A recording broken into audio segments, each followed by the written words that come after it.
और जब बात करेंगे आयनिक सॉलिड की, आयनिक सॉलिड की बात करने जा रहे हैं। आयनिक सॉलिड क्या होता है? सबसे पहले आयन क्या होता है? आयन क्या होता है? दो solid which is formed by ions, यानी कि आयनिक सॉलिड में एक लफ्ज़ आ रहा है आयन, यानी कि ऐसी सब्सटेंस, ऐसे सॉलिड्स जो आयन्स की वजह से बने हों, उसको हम कहते हैं आयनिक सॉलिड। दो solid which is formed by ions, ions की वजह से बनने वाले सॉलिड्स को कहते हैं आयनिक सॉलिड। दो सॉलिड्स, इसकी दूसरी वर्ड डेफिनेशन, दो solids which have ionic bond, यानी कि ऐसे सॉलिड्स के जिनके दरमियान, ऐसे सॉलिड्स के आयनिक सॉलिड्स क्या होते हैं? आयनिक सॉलिड्स ऐसे सॉलिड्स होते हैं कि जिनमें आयनिक बॉन्ड होता है। जिनमें कौन सा बॉन्ड होता है? आयनिक बॉन्ड होता है। ये इसकी दूसरी वर्ड डेफिनेशन है। आयनिक सॉलिड की दो डेफिनेशन थे कि आयनिक सॉलिड क्या होते हैं कि इनमें ये आयन्स की वजह से बनने वाले होते हैं सॉलिड, उनको कहते हैं आयनिक सॉलिड। और आयनिक सॉलिड में हमेशा कौन सा बॉन्ड होगा? Ionic bond. ठीक है, इसकी एग्जांपल है जी sodium chloride, sodium bromide, calcium sulphate, calcium chloride, calcium oxide, magnesium oxide, sodium sulphate, aluminium sulphate. ये सारे के सारे क्या हैं? ये सारे के सारे आयनिक सॉलिड्स हैं।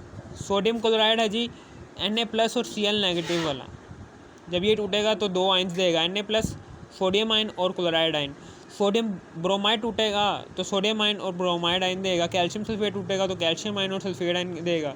इसी तरीके से आयन्स की वजह से बनने वाले सॉलिड्स को कहते हैं हम आयनिक सॉलिड। ठीक है ना। प्रॉपर्टीज़ क्या हैं इसकी? प्रॉपर्टीज़ यहाँ पर अब हम क्या करेंगे, यहाँ पर इधर सोडियम है और ये क्या है? ये क्लोरीन है। सोडियम जो सा है, जब ये एक इलेक्ट्रॉन खारिज करता है, सोडियम क्या करता है? ये एक इलेक्ट्रॉन खारिज करता है, और क्लोरीन क्या करता है? ये एक इलेक्ट्रॉन ले लेता है, जिसकी वजह से जो इलेक्ट्रॉन को खारिज करता है, चूँकि उसने किसी की मदद करने के लिए खारिज किया है ना इलेक्ट्रॉन, इसने एक पॉजिटिव काम किया है क्योंकि इसने मदद किया है किसी की। और क्लोरीन ने चूँकि हदार लिया है, कोई उधार लिया है, तो इसने एक नेगेटिव काम किया, एक बुरी चीज़ ली है, किसी से इलेक्ट्रॉन को उधार लिया है और उस चीज़ को नुकसान पहुंचाया है, एक नेगेटिव काम किया क्लोरीन ने। इसके ऊपर क्लोरीन के ऊपर नेगेटिव चार्ज आ जाएगा। अब उसके बाद आपको पता है कि पॉजिटिव और नेगेटिव आपस में अट्रैक्शन रखते हैं, और जिसकी वजह से यहाँ पर सोडियम क्लोराइड बन जाएगा। ठीक है ना, समझ आ गई। यहाँ पर सोडियम था, सोडियम ने एक इलेक्ट्रॉन खारिज किया, इसके ऊपर आ गया पॉजिटिव चार्ज। क्लोरीन ने एक इलेक्ट्रॉन को हासिल कर लिया, इसके ऊपर आ गया नेगेटिव चार्ज। पॉजिटिव और नेगेटिव आपस में अट्रैक्शन रखते हैं, जिसकी वजह से यहाँ पर अट्रैक्शन रखते हैं, जिसकी वजह से ये बन गया सोडियम क्लोराइड बन गया। ठीक है ना, सोडियम क्लोराइड बन गया। ये क्या बन गया है? आयन्स की वजह से बनने वाले सॉलिड को कहते हैं हम आयनिक सॉलिड। ये आयनिक सॉलिड बन गया। ठीक है, और इस आयनिक सॉलिड के अंदर आयनिक बॉन्ड होगा। जाहिर सी बात है कि आयन्स के दरमियान जो सा बॉन्ड होगा वो आयनिक बॉन्ड ही होगा ना, तो आयनिक बॉन्ड हमेशा प्रेजेंट होता है आयनिक सॉलिड में। ठीक है ना, समझ आ गई। अब उसके बाद प्रॉपर्टीज़ क्या हैं? जो write down any 8 properties of ionic solid, कि आयनिक सॉलिड की कोई 8 प्रॉपर्टीज़ हमें बता दें। ठीक है ना, सबसे पहली प्रॉपर्टी है ionic solid are hard. Ionic solid जो उनसे होते हैं बहुत ही ज़्यादा हार्ड होते हैं। ठीक है ना, हार्ड होते हैं, आपको पता है इसमें बहुत ही ज़्यादा हार्ड होते हैं। आपको क्यों पता, कैसे पता कि ये हार्ड होते हैं? आपको पता है कि ये देखें, सोडियम आयन और क्लोराइड आयन पॉजिटिव और नेगेटिव की अट्रैक्शन की वजह से आयनिक सॉलिड बना है।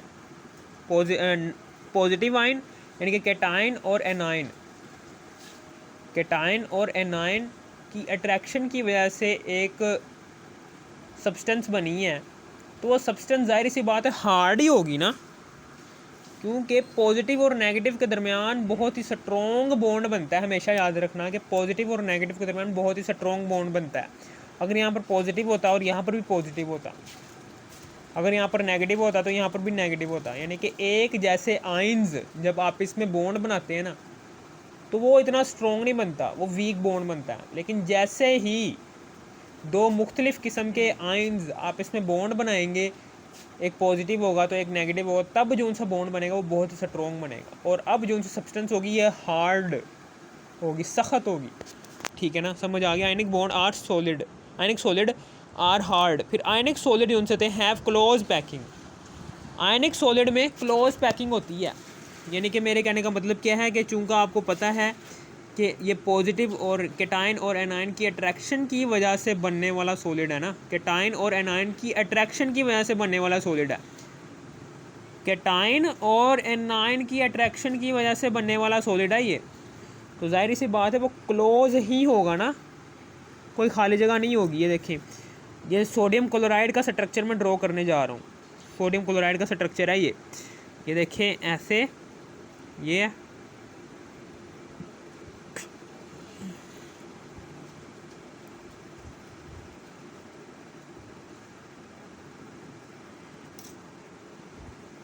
ठीक है, और यहाँ पर करके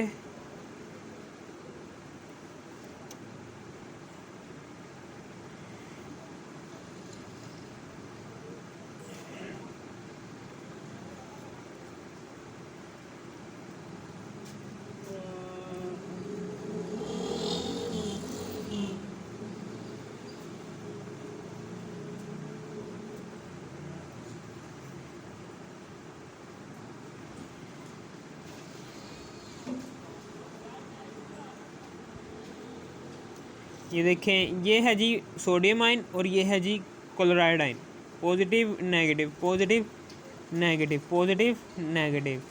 पॉजिटिव और नेगेटिव की आपस में अट्रैक्शन रखने की वजह से ये बन रहा है positive negative, positive negative, positive और नेगेटिव। कैटाइन और एनायन की अट्रैक्शन की वजह से बनने वाले सॉलिड को कहते हैं हम आयनिक सॉलिड। चूँकि यहाँ पर कैटाइन और एनायन की अट्रैक्शन हो रही है, कैटाइन और एनायन की अट्रैक्शन हो रही है, जिसकी वजह से ये क्लोज टू ईच अदर होंगे, कोई भी खाली जगह नहीं होगी, ठीक है ना, समझ आ गई आपको। दे आर नॉन वोलेटाइल, ये बहुत ही ज़्यादा नॉन वोलेटाइल होते हैं। अगर आप सोडियम क्लोराइड को एक बीकर में डाल कर रख दो और एक बीकर में पेट्रोल डाल दो, पेट्रोल जो सा होगा वो जल्दी से उड़ जाएगा, पेट्रोल जो सा है वो जल्दी से उड़ जाएगा, लेकिन सोडियम क्लोराइड नहीं उड़ेगा, ठीक है ना। इसी को कहते हैं नॉन वोलेटाइल, नॉन वोलेटिलिटी। अगर कोई चीज़ जल्दी उड़ जाए, बीकर में रखी हुई चीज़ अगर कोई जल्दी ही उड़ जाए, जल्दी ही वेपोरेट हो जाए, जल्दी उड़ जाए, उसको कहते हैं ये वोलेटाइल है, ये बहुत ही ज़्यादा वोलेटाइल है, बहुत ही ज़्यादा इवेपोरेशन काज कर रही है इन्वायरमेंट के अंदर। लेकिन जो सब्सटेंस जल्दी से इवेपोरेट ना हो, बीकर के अंदर ही रहे, जल्दी से इवेपोरेट ना ही हो बल्कि हो ही ना, उसको हम कहते हैं ये नॉन वोलेटाइल है, ये जल्दी से इवेपोरेशन काज नहीं कर रही इन्वायरमेंट के अंदर, इसको हम कहते हैं non volatility. They are non volatile होते हैं। आयनिक सॉलिड क्या होते हैं? Non volatile. They have high density, इनकी डेंसिटी क्या होती है? बहुत ही ज़्यादा हाई होती है, ठीक है ना, समझ आ गई आपको। आपको पता है कि डेंसिटी का फार्मूला क्या होता है? डेंसिटी का फार्मूला होता है D is equal to mass over volume, ठीक है ना। आयनिक सॉलिड है, चूँकि सॉलिड है ना, आयनिक सॉलिड है, ठोस है। आयनिक सॉलिड किस मादे की हालत से ताल्लुक़ रखता है? ठोस हालत से ताल्लुक़ रखता है ना। ज़ाहिर सी बात है सॉलिड का मैस क्या होता है? ज़्यादा होता है। सॉलिड का मैस ज़्यादा होने की वजह से इसलिए इनकी डेंसिटी क्या है? आयनिक सॉलिड की ज़्यादा है। और आपको पता है कि सॉलिड जो उनसे है, जब आप किसी भी जगह पर आप अपने कमरे में कोई भी सॉलिड रखोगे वो कम जगह घेरेगा, यानी कि उसका वॉल्यूम क्या होगा? कम होगा, जिसकी वजह से उसकी डेंसिटी बढ़ जाएगी, ठीक है ना। जबकि गैसेस में इसके उल्ट होता है, गैसेस का मैस कम होता है, इसलिए गैसेस की डेंसिटी बढ़ जाती है। गैस को जब हम किसी भी कमरे में स्प्रे करवाते हैं तो वो पूरा के पूरा कमरा ऑक्यूपाई कर देती है, यानी कि उसका वॉल्यूम उस कमरे के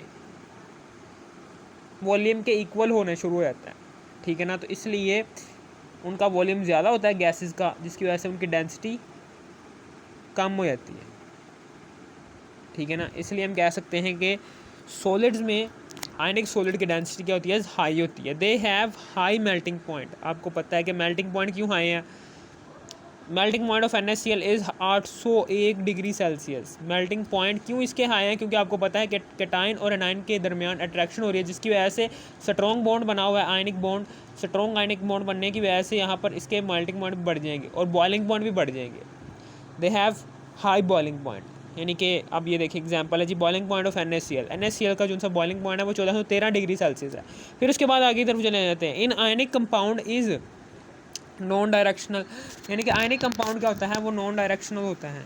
आयनिक कंपाउंड क्या होता है, वो नॉन डायरेक्शनल होता है, नॉन डायरेक्शनल, ठीक है ना। यानी कि किसी, ये देखें ये सोडियम आयन जो सा, ये जो सा सोडियम आयन है, पता नहीं चल रहा है ये सोडियम आयन ने किस क्लोराइड के साथ बॉन्ड बनाया हुआ है। इस वाले क्लोराइड के साथ बॉन्ड बनाया हुआ है इसने, इस वाले क्लोराइड के साथ बॉन्ड बनाया हुआ है, या फिर नीचे वाले के साथ, या फिर ऊपर वाले के साथ, पता नहीं ना चल रहा। आप ये कह सकते हैं कि आयनिक सॉलिड के अंदर आप ये नहीं बता सकते कि इस सोडियम आयन ने किस वाले क्लोराइड के साथ, ये जो सोडियम आयन है इसने किस वाले क्लोराइड के साथ बॉन्ड बनाया हुआ है, आयनिक बॉन्ड बनाया हुआ है। क्या इस सोडियम आयन ने इस वाले क्लोराइड के साथ आयनिक बॉन्ड बनाया हुआ है, या फिर इस वाले क्लोराइड के साथ आयनिक बॉन्ड बनाया हुआ है, या फिर इस वाले क्लोराइड के साथ आयनिक बॉन्ड बनाया हुआ है, या फिर नीचे वाले के साथ, आप ये बता नहीं सकते। इसलिए हम कह सकते हैं कि नॉन डायरेक्शनल बॉन्ड बने होते हैं आयनिक सॉलिड के अंदर, ठीक है ना, समझ आ गई। इन ionic compound is non directional होता है ये, ठीक है ना, समझ आ गई। अब उसके बाद इन ionic compound is non directional होता है। फिर उसके बाद आगे की तरफ, ionic compound are soluble in polar solvents. Ionic compound जो होते हैं ये पोलर सॉल्वेंट्स के अंदर हल होते हैं, ठीक है ना। इसकी वजह भला क्या है, पोलर सॉल्वेंट्स के अंदर ही क्यों हल होते हैं,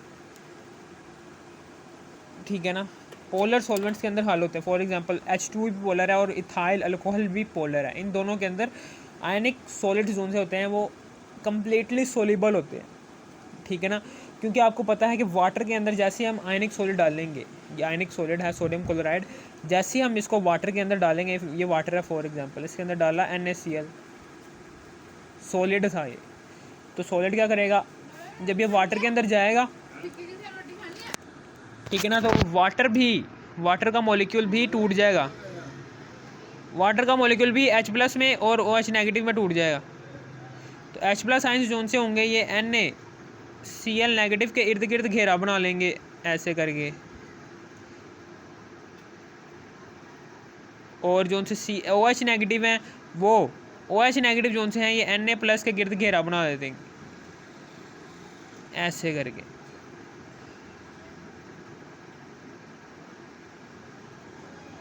इस तरीके से सोडियम हाइड्रोक्साइड बन जाएगा और हाइड्रोक्लोरिक एसिड बन जाएगा, ठीक है ना, समझ आ गई। इस तरीके से एक पोलर सॉल्वेंट के अंदर आयनिक सॉलिड डिसॉल्व होता है, ठीक है ना। प्रोसेस भी सर आपको बता दिया।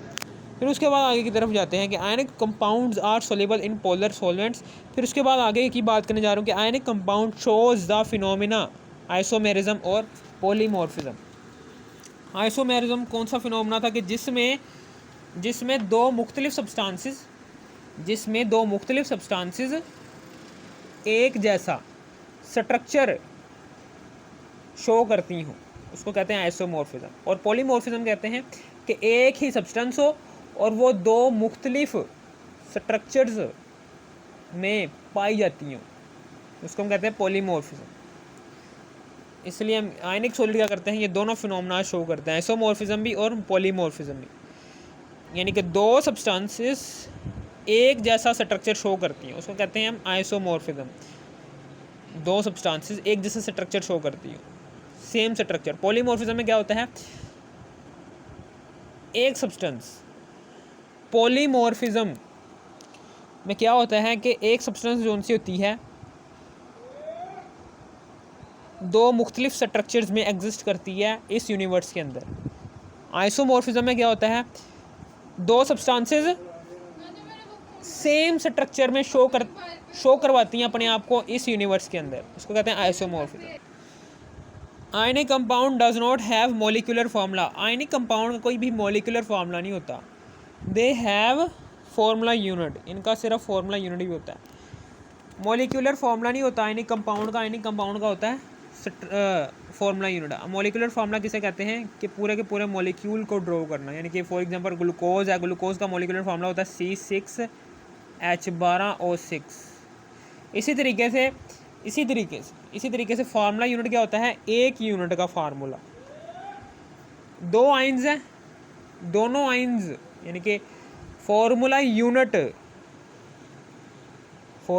होता है, मॉलिक्यूलर फार्मूला किसका होता है, मॉलिक्यूल का होता है, जबकि आयनिक सॉलिड का जो सा फॉर्मूला होता है उस फॉर्मूला को कहते हैं हम फॉर्मूला यूनिट, ठीक है ना।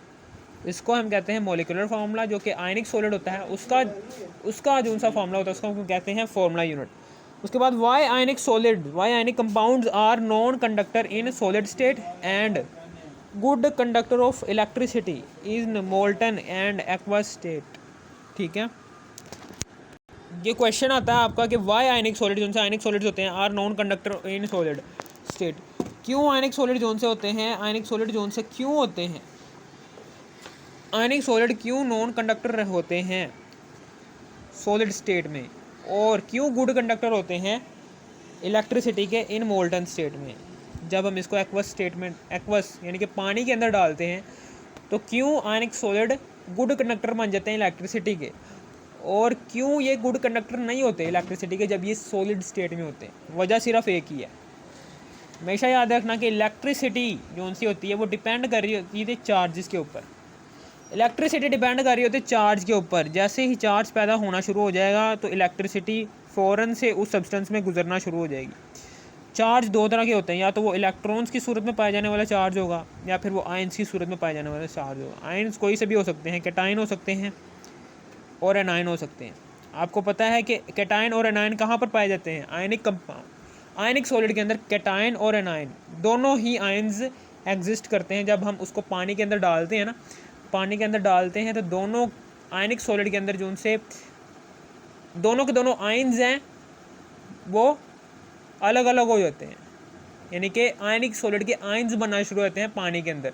जैसे ही आयंस बनना शुरू हो जाएंगे तो इलेक्ट्रिसिटी क्या आ जाएगी, पास होना शुरू हो जाएगी आयनिक सॉलिड में, ठीक है ना। और जब आयनिक सॉलिड को पानी से बाहर निकालेंगे, सॉलिड स्टेट में रखेंगे, तो सॉलिड स्टेट में फ्री आयंस एग्जिस्ट नहीं करते। आयनिक सॉलिड में जब हम आयनिक सॉलिड को सॉलिड स्टेट में रख कर बैटरी से कनेक्ट करेंगे तो वो बैटरी क्या करेगी, उसमें से इलेक्ट्रिसिटी को पास नहीं करवा सकती आयनिक सॉलिड में से जब वो सॉलिड स्टेट में होगा। क्यों नहीं पास हो सकता, क्योंकि उसमें फ्री आयंस एग्जिस्ट नहीं कर रहे। जब उसमें फ्री आयंस एग्जिस्ट नहीं कर रहे, कैटायंस और एनायंस फ्री हालत में मौजूद नहीं है, तो इलेक्ट्रिसिटी को पास भी नहीं करवाया जा सकता। पानी में क्यों आयनिक सॉलिड में से करंट गुजर गया था, क्योंकि पानी में आयनिक सॉलिड के आयंस बन गए थे। जैसे ही वो आयंस बने थे तो आयंस के बनने की वजह से फ्री आयंस एग्जिस्ट कर रहे थे पानी के अंदर, तो फ्री आयंस ने किया इलेक्ट्रिसिटी पास करवा दी आयनिक सॉलिड में। बस ये वजह लिखनी है, ये लिख देना कि इन solid state ionic solids can not conduct electricity because they have not free ions in aqueous and molten state. In aqueous पानी के अंदर एंड मोल्टन स्टेट पानी के अंदर, या फिर आप आयनिक सॉलिड को पिघला लो तब। Ionic compound are good conductor of electricity. जब आप एक आयनिक सॉलिड को पानी के अंदर डालेंगे तो तब भी करंट पास थ्रू हो जाएगा आयनिक सॉलिड में से, और जब आयनिक सॉलिड को गर्म करके उसको पिघला देंगे और तब उसमें से इलेक्ट्रिसिटी पास करवाएंगे तब भी उसमें से करंट गुजर जाएगा, ठीक है ना। Ionic compounds are good conductor of electricity because they have free ions, क्योंकि तब उसमें दोनों सूरतों में आयनिक सॉलिड के अंदर फ्री आयंस एग्जिस्ट करेंगे, ठीक है ना। समझ आ गई। और फिर उसके बाद आगे दूसरा वाला क्वेश्चन है कि why ionic compounds are highly brittle, कि क्यों आयनिक कंपाउंड्स होते हैं हाईली ब्रिटल क्यों होते हैं, यानी कि टूट क्यों जाते हैं। ये टूट इसलिए जाते हैं कि when a force is applied, जैसे ही फोर्स अप्लाई करते हैं आयनिक सॉलिड के अंदर, जैसे ही हम आयनिक सॉलिड में हथौड़ा मारते हैं तो हथौड़ा क्या करता है, ये आयनिक सॉलिड में जो सी ये सतह होती हैं ये क्या होती हैं, ये स्लिप होना शुरू हो जाती है। कैसे स्लिप होती हैं, ये देखिए ये जो सी सतह है ऐसे करके, जो सी सतह है ऐसे करके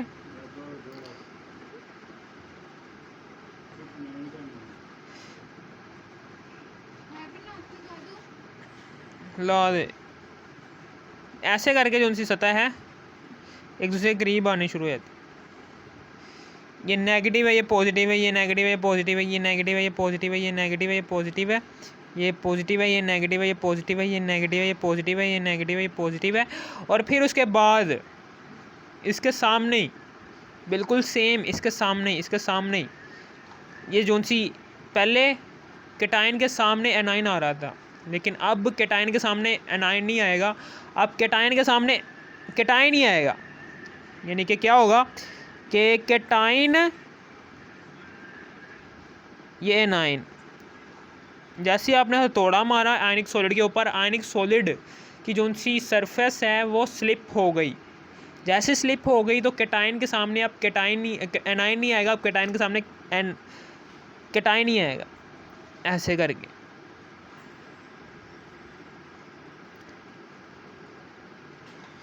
ठीक है, समझ आ गई। अब हम क्या करेंगे, ये कैटायन आ गया,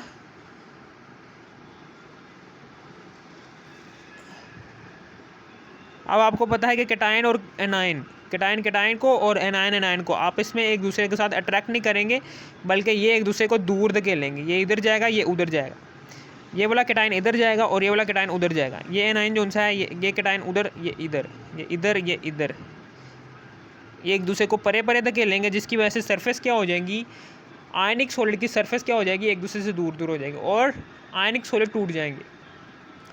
ठीक है ना। When a force is applied on ionic compound, जैसे हम आयनिक सॉलिड के ऊपर फोर्स अप्लाई करते हैं, then the layer of ions, तो फिर आयंस की लेयर जो उनसी होती है, आयंस की लेयर स्लिप,